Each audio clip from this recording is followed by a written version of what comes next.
안녕하십니까. 정보시스템 개론 학기말 프로젝트 7조 첫 번째 발표를 맡은 컴퓨터정보공학부 4학년 방효민입니다. 목차입니다. 주간계획, 메시업과 인터오페라빌리티, 모바일 메시업 서비스 사례, 화장실이 어디죠? 메시업 서비스 소개, 참고자료, 문헌 및 사이트, 조원별 역할 및 소감입니다. 첫 번째 주간 계획입니다. 1주차 오픈 API 조사 및 구현 방법에 대한 토론과 주제 선정에 대한 고민을 나눴습니다. 2주차 문제 및 적용 기술의 배경에 대해서 알아보고 기술 도입, 적용으로 해결하고자 하는 문제는 무엇인지 알아보았으며 사용한 오픈 API 및 기존 메시업 서비스를 조사하였습니다. 3주차 웹 2.0 및 관련 기술을 조사하였고 블로그 생성을 했습니다. 그리고 메시업 서비스 구현을 시작하였습니다. 4주차 서비스 구현을 완료하였고 시스템 아키텍처를 UML로 표현하였습니다. 5주차 서비스 보완 및 개선할 점에 대해서 생각해보고 최종 보고서 및 동영상을 제작하였습니다. 또한 소감을 다 같이 나누어 보았습니다. 두 번째, 메시업과 인터오페라빌리티. 메시업이란 원래 서로 다른 곡을 조합하여 새로운 곡을 만들어내는 것을 의미하는 음악 용어이지만 IT 분야에서는 웹상에서 서비스 업체들이 제공하는 다양한 정보와 서비스를 혼합하여 새로운 서비스를 개발하는 것을 의미합니다. 즉, 서로 다른 웹사이트의 콘텐츠를 조합하여 새로운 콘텐츠 및 서비스를 창출하는 것을 말합니다. 메시업 서비스는 웹 서비스 업체가 자신들의 서비스에 접근할 수 있도록 접근 방법을 공개하는 것으로부터 비롯됩니다.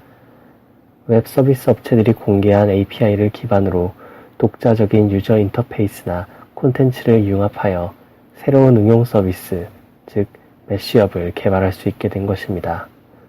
구글, 마이크로소프트, 아마존을 비롯하여 네이버, 다음 같은 국내 업체들이 자사의 콘텐츠를 외부에서 사용할 수 있게 API를 공개하고 있습니다. 인터오페라빌리티란 상호 운용성으로서 원래 미국의 군사용어로 무기의 부품을 표준화해서 범용성을 갖게 한다는 의미로 사용됐으나 현재는 정보처리 분야에서 널리 쓰이고 있습니다. 기종이 다른 컴퓨터를 연결해 상호 이용하거나 소프트웨어의 범용화를 꾀하는 것 등을 가리킵니다. 장점으로는 상호 운영이 가능한 기술을 활용하면 서로 다른 업체들로부터 제품을 포함하는 솔루션을 구축할 수 있고 상용 및 오픈소스 소프트웨어를 동시에 운영 가능합니다. 추가 개발 비용이 감소합니다. 개발자 혹은 사용자의 추가 행위 없이도 다른 플랫폼이나 인터페이스에서 동작합니다. 새로운 데이터를 축적하는 데 드는 비용이 적습니다. 타 서비스에서 구축해 놓은 자료를 사용하기 때문입니다.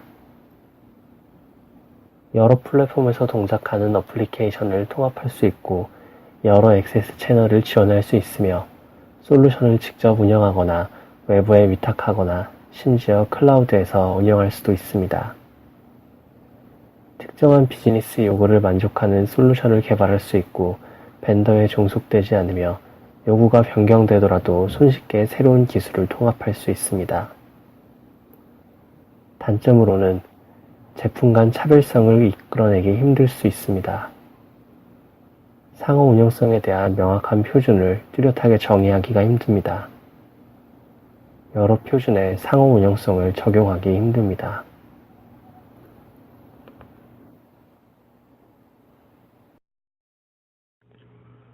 모바일 메시업 서비스 사례 발표를 맡게 된 3학년 양승준이라고 합니다.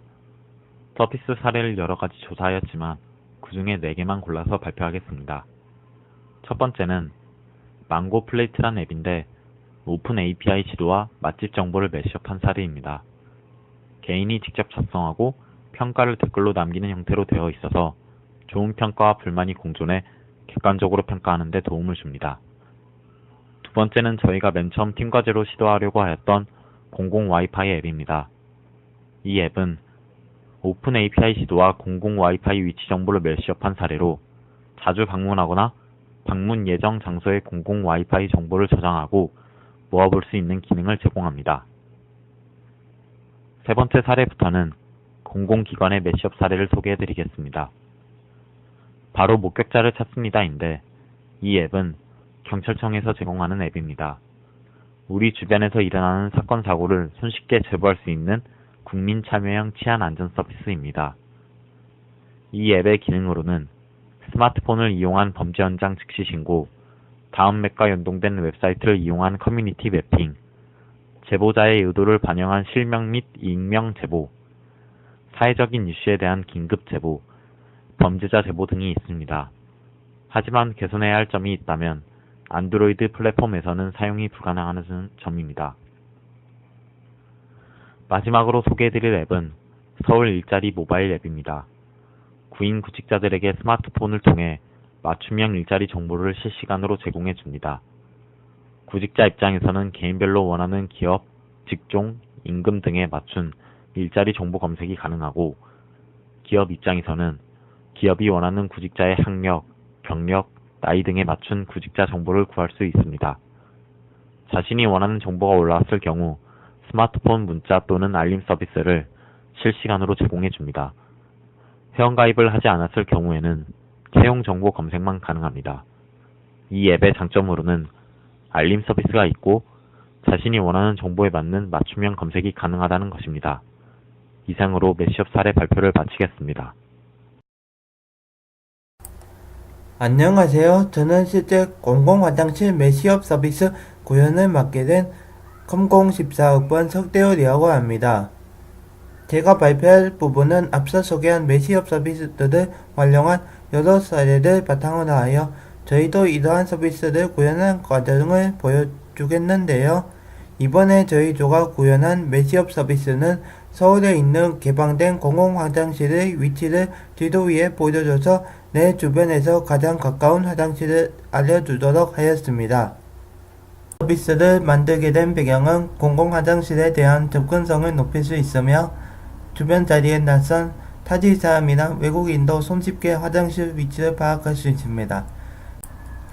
이러한 문제를 해결하기 위해 서울시에서 개방된 화장실을 보다 편리하게 찾아서 이용함으로 개인 화장실을 이용하는 현상을 감소시킬 수 있을 것으로 기대되며, 또한 많은 사람들이 공공화장실을 이용함으로써 시청, 구청 등으로 하여금 공공화장실의 관리 필요성을 상기시키기 때문입니다.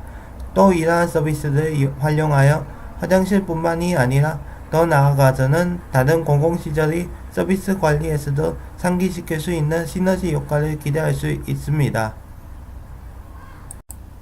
그럼 공공화장실의 데이터를 어떻게 받아오는지 알아보겠습니다. 공공화장실의 데이터는 서울특별시에서 무료로 제공하는 오픈 API를 사용했습니다. 이는 간단히 이용 동의만 하면 API 키를 쉽게 받을 수 있으며, 이를 통해 자바스크립트에서 XML 요청을 해서 좌표와 주소 등의 정보를 받아올 수 있습니다. 이는 단순히 데이터만 받아오므로 위치 기반 서비스나 지도 API 등과 같은 매시업을 통해 정보 가공이 필요합니다. 그리고 서비스를 원활하게 이용하기 위해서는 사용자에게 시각적으로 화장실 위치를 실제로 보여줄 방법이 필요한데, 그건 네이버 지도 API를 사용하여 화면에 출력하기만 하면 됩니다. 즉, 지도 서비스 등 대중적인 서비스는 같이 공유하면서 불필요한 개발 기간을 단축시킬 수 있기 때문에 이 API는 많은 서비스에 이용되고 있습니다. 이를 활용하여 간단한 약도 삽입부터 내 주변 맛집 검색 등과 같은 위치 기반 서비스가 필요에 따라 자유롭게 네이버 지도 서비스를 확장하여 나만의 서비스를 만들 수 있습니다. 특히 네이버 지도 API는 PC와 모바일 환경 모두 지원합니다. 이 서비스의 시스템 아키텍처는 사진과 같습니다. 사진에는 안 나와 있지만 먼저 클라이언트부터 네이버 지도 API 서버로 인적값과 함께 REST 요청을 보내고 그에 대한 지도 플랫폼을 클라이언트에게 전송합니다. 그 다음 지도 객체를 클라이언트 내부에서 생성을 하여 지도를 사용자에게 표시합니다. 페이지 로딩이 완료되면 이제 화장실 마크업 데이터베이스를 보유하고 있는 서울시 API 서버로 요청 인자를 전송한 후 XML 형태로 응답하게 되며 클라이언트까지 전송 그리고 XML 파싱 과정을 통하여 자바스크립트 객체로 변환시킵니다. 그리고 객체가 생성될 때마다 마커를 지도 위에 표시합니다. 또한 사용자에 의해 지도를 이동하는 이벤트가 발생할 때 현 위치와 마커의 거리를 계산해 거리 순으로 가장 가까운 화장실을 표에 출력하고 지도 API 서버 요청을 통해 새로운 지도 이미지를 받아온 다음 사용자에게 지도를 출력하게 됩니다. 다음은 실제로 서울시 화장실 위치 서비스가 구동된 모습을 보여주겠습니다. 아직 정식으로 이 서비스가 작동되는 게 아니기 때문에 로컬로 해봤습니다. 지도 이동하면서 지금 마커가 보이시죠? 마커는 현재 화장실이 위치고요. 클릭하면 화장실에 대한 정보가 나왔는데 아직은 좀 미비해가지고 좀 그냥 간단히 주소 정보만 보여줍니다. 위성으로 근데 아직도 너무 많아가지고 확대해야지만 좀 선명하게 볼 수 있거든요. 가장 가까운 거리 별표로부터 가장 가까운 거리를 표시하게 되는 거예요. 그 다음에 지도에 이동해가지고 클릭하면 또 정보가 뜨고 지하철이라든가 그런 것도 막 나와 있으므로 이렇게 네이버 지도가 진짜 편리하죠. 이렇게 화장실 위치를 나타나게 됩니다. 이렇게 공공 화장실 매시업 서비스는 어느 정도 구현했습니다. 특히나 거리 순으로 가장 가까운 화장실을 알려주는 서비스는 좋았습니다. 하지만 아직도 이는 기초에 불과하여 개선해야 할 점이 많습니다. 공중 화장실 마크 표시가 되어 있는 곳을 눌렀을 때 그 화장실에 대한 상세 정보가 나오게끔 해야 하지만 너무나 많은 화장실의 개수와 API의 정보 제공 한계 등으로 인해서 완성하지 못하였습니다. 또한 화장실이 어떻게 생겼는지에 대해 사진도 첨가하면 쉽게 찾을 수도 있고 편리하지만 이 역시도 현재로서 하기엔 좀 무리였습니다. 공중 화장실의 개수가 너무 많아서 검색하였을 경우 뭉쳐서 나오므로 검색을 확대해야 하는 불편함도 앞으로도 개선할 필요가 있겠습니다. 5번째 참고자료 무덤 및 사이트입니다. 서울 열린 데이터 광장, 네이버 개발자 센터, 위키백과, V월드 개발자 센터, 서울 일자리 플러스 센터, 그리고 그 밖에 각종 블로그 사이트를 참조하였습니다. 마지막으로 6번째 각 조원별 소감 발표입니다. 팀원들이 서로 다 모르는 사이였고 프로젝트도 감이 잘 잡히지 않아 막막했는데 한 주씩 진행해 나갈수록 점점 커뮤니케이션도 원활해지고 프로젝트에 대한 방향성도 금방 잡히게 되었습니다. 서로가 부족한 부분을 채워가며 프로젝트를 진행하고 결국 무사히 마치게 되어서 뿌듯합니다. 다만 모두가 프로젝트 진행에 적극적으로 참여했음에도 불구하고 그 안에서 기여도 순위를 정해야 하는 시스템은 조금 아쉬웠습니다. 팀과제라서 걱정을 많이 했는데 4학년인 방유민 학원께서 리더십 있게 잘 이끌어주셔서 불편함 없이 쉽게 과제를 할 수 있었던 것 같습니다. 석대열하고도 코드를 작성할 때 열정적으로 나서서 작성해 주었기 때문에 쉽게 과제가 끝난 것 같습니다. 제가 상당히 많이 부족했는데 팀원들 덕분에 많이 배우고 가는 것 같습니다. 감사합니다. 저와 두 선배분과 함께 정보 시스템 개론 메시업 서비스를 약 5주간 걸쳐서 PBL에 따라서 팀 프로젝트를 원활하게 진행하였으며 또한 이를 구현한 것에 대해서 보람이 있었습니다. 물론 이는 아직 시작에 불과했지만은 앞으로도 이러한 과정을 통해서 나중에 쓸 기회가 된다면 이를 응용해 볼 수도 있겠습니다. 그리고 API 등의 사용 방법에 대해서도 많이 알게 되었고 관심도 많이 가지게 되었습니다. 저와 함께 도와주신 두 분도 수고 많으셨습니다.